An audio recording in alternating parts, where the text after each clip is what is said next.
Otaviano Canuto joins me for more on May Day. He's a senior fellow at a think tank, the Policy Centre for the New South. Thank you very much for your time.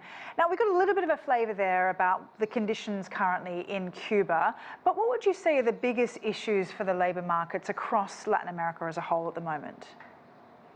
Sally, it's a pleasure to be here. Well, you know, Latin America has been hard hit by the COVID shock.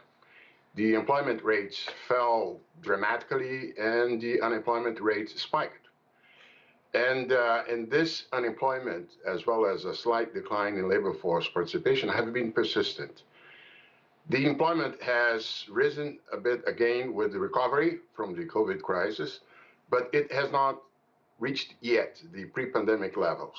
Just to give an idea, 4.5 million of the 49 million jobs that were lost at the worst points of the pandemic crisis, which was in the second quarter of 2020, are yet to be recovered. And of those, 4 million jobs are people who have become unemployment due to the pandemic crisis, whereas 500,000 are more or less those that have not returned to the labor market.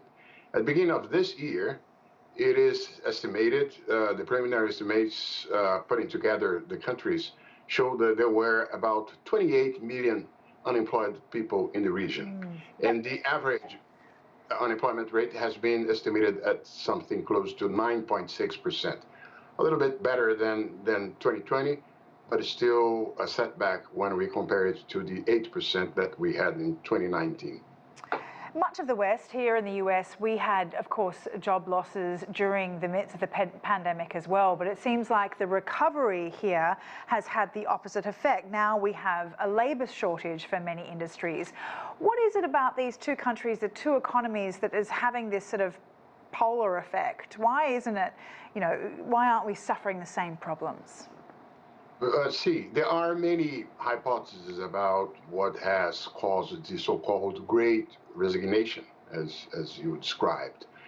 But in the case of the U.S., there is a hypothesis that simply people who could do it decided to anticipate their retirement, among other reasons because of the spike in prices of assets, and so pensions made possible by such a valorization of assets allowed people to opt to stay out. Partly as well, those families who could, one of the couple stayed at home to take care of the kids while the schools were not reopened and so on.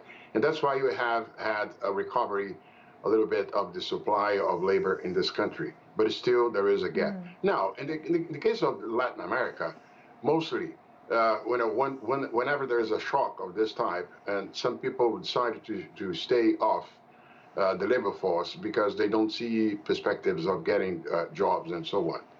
But ultimately, the problem is not of a similar nature as we have here in the U.S. Sorry to interrupt. No, it's okay. Come on. I'm interested to know what industries specifically have been impacted in Latin America and who has been impacted in Latin America, and also the knock-on effects. Has there been an increase in homelessness, gang violence? Right.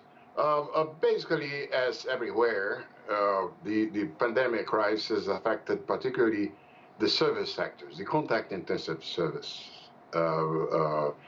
And because of the pandemic, because of everything that accompanies the confinements and hesitancy of people to have contact with others and so on.